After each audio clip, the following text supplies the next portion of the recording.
Mr Deputy Speaker, I want to make, if I may, 3 points. First of all, universal credit is not being introduced in isolation to welfare reforms, so-called, that have occurred under a Labour government, a coalition government and this government.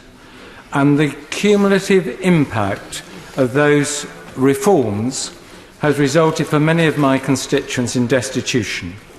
We've made decisions in this House to favour pensioner households against working with ordinary families. I've done surgeries for 38 years.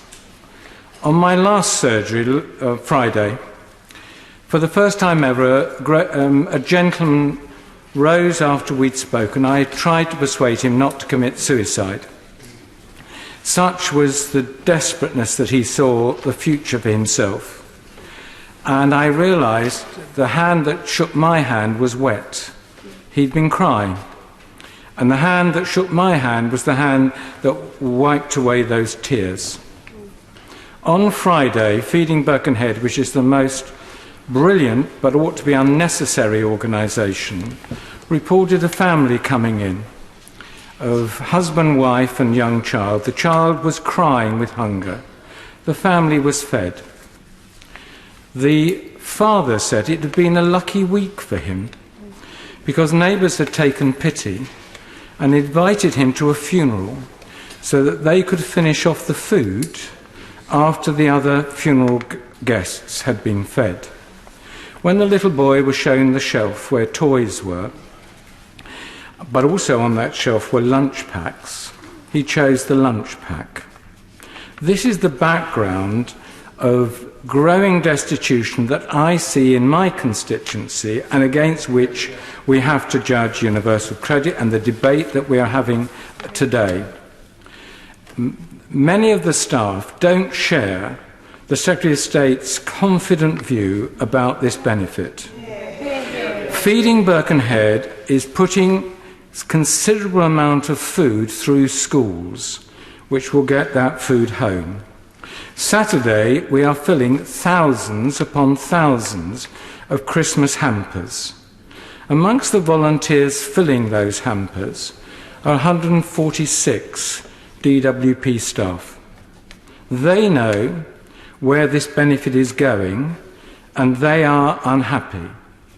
Their inability, the Secretary of State's mumbling, their inability to show their normal compassion by having discretion is an issue of such importance that we will return to that soon. Against that background, we come to these papers. He and I have noticed that this motion is different from the one on the Brexit Committee. The Brexit Committee was to receive the papers and lay before the House. This motion does not ask that. Now, I love being a member of the DWP Select Committee, but I can assure you, Mr. Deputy Speaker, we are not made up of a group of Trappist monks and monkesses. People will naturally want to talk. And therefore I will be asking, before any documents come over to us, what the Speaker's interpretation of this motion is, and what sense of secrecy or of honour bind us when we get these documents. Because even if we only read them, it's surely going to affect how we pose questions. Because if it was also good, then in fact I would have thought we'd have had these documents a long time ago. I give way, but I do want to finish quickly. The Right Honourable Member is making an incredibly powerful and emotive speech, and I could commend him for it. Does he not agree that this partial publication and giving the redacted copies to the Select Committee leaves its members, his members, in an invidious position? And does he not think, as the committee chair, that it would be far better for the government to publish these reports in full and in a public way, as has been said by the Information Commissioner's recommendation? Well, that's why I'm going to come and seek the Speaker's advice, and that may be why partly the Treasury bench has accepted the motion, because it now shifts all the pressure from them to the Select Committee. And as I said, we are not thankfully made up of a group of Trappist monks and monkesses, that we're all very, very active members. The last thing that I want to say, and perhaps it's in a way the most important, the government and backbenchers, rather rude one to my honourable friend earlier on, keeps making assertions about the wonder of this benefit for which there are no figures in the public domain. We do not know how this benefit is affecting the work record of, apart from the most simplest claimants. We do not know from the government the effect on rent arrears or on the use of food banks. We don't know fully the numbers of people who are waiting in our constituencies more than 6, soon, thank God, I congratulate him on it, 5 weeks, all important concessions.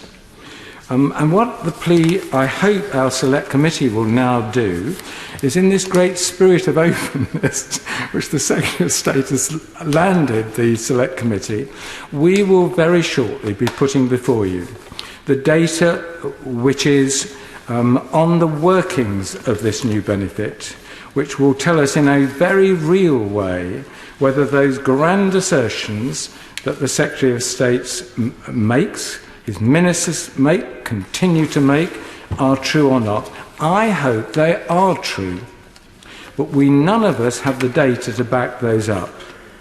But I do want, before we don't vote on this motion tonight, Mr. Deputy Speaker, to recall this benefit is being rolled out for families of working age who have suffered the benefit cuts of a multiple and cumulative kind. The effects that I described, how does an MP persuade somebody to give them hope when I don't have hope for them of the things are going to radically improve, not to top themselves?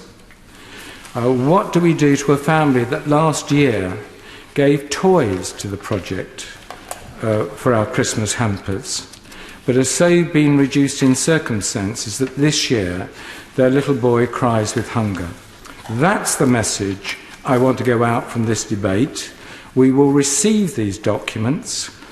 We will receive advice on what we're to do with them. But I hope the Secretary of State doesn't believe that releasing these documents, some of them of some historic value, will in any way make up now for the committee's insistence on a proper publication of data which allows us to hold the government to account for the hunger in our constituencies. Heidi Allen. Thank you, Mr. Deputy Speaker. I don't know where to start after that. I'm humbled by the words from my honourable good friend from Birkenhead. No government is perfect, no benefit system is perfect, no debate, no motion is perfect, but by God we work together and make this better. The Select Committees are cross-party and they play a very important role in scrutiny.